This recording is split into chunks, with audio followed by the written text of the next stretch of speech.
यहाँ नगर नगर गांव गांव से महामुनि विहार कर रहे हैं। लोग तरह तरह के द्रव्य लेकर उनको आमंत्रित करते हैं, निमंत्रित करते हैं। हे स्वामी आप फल ले लीजिए, हे स्वामी रत्न ले लीजिए, क्योंकि इस प्रजा को पता है कि ये महाराजा अयोध्या है, नरेश है। इसलिए सब लोग जानते हैं कि ये कैसे नग्न रूप में यहाँ विहार कर रहे हैं। तब हम जानते हैं संस्कारों का बड़ा प्रभाव होता है। और हस्तिनापुर नगरी में युवराज श्रेयांश, राजा सोम, उनकी पत्नी लक्ष्मीमती वहाँ राज्य करते थे। और विहार करते हुए वह ऋषभदेव महामुनि हस्तिनापुर में प्रवेश करते हैं। तो रात्रि के काल में युवराज श्रेयांश को वहाँ स्वप्न आता है, जाति स्मरण होते हैं और पूर्व भाव का स्मरण हो जाता है।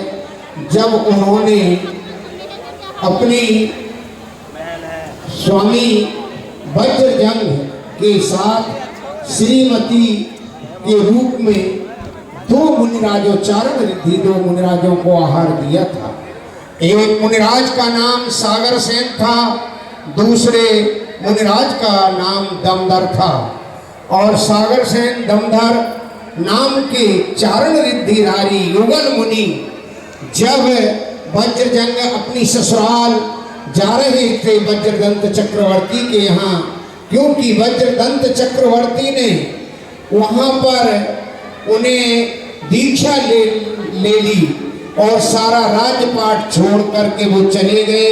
6 महीने के पौत्र को उनके दोनों बेटों ने उस राज्य को अपने पिता के समान नश्वर माना और ग्रहण नहीं किया।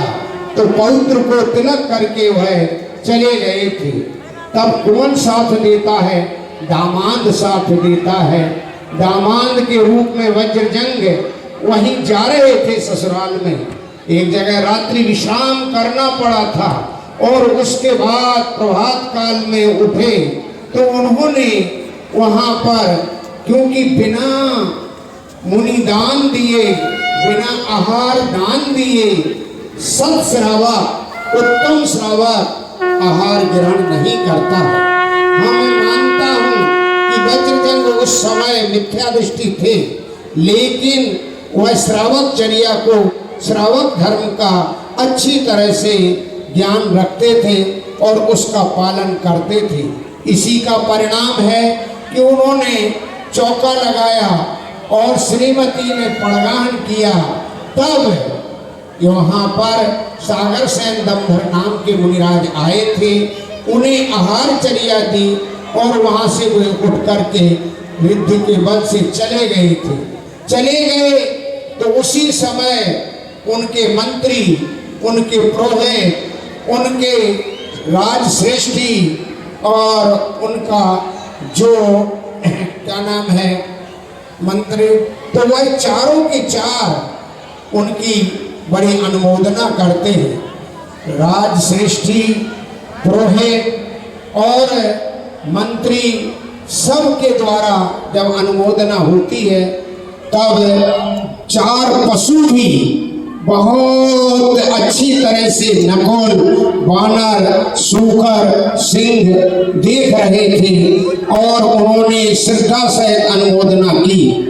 परिणाम ये होता है, आहार दान करने का परिणाम ये हुआ कि वज्रजंग तो भोग भूमि में गए, श्रीमती भी भोग भूमि में गई, वहीं युगलिया रूप में जन्म लिया।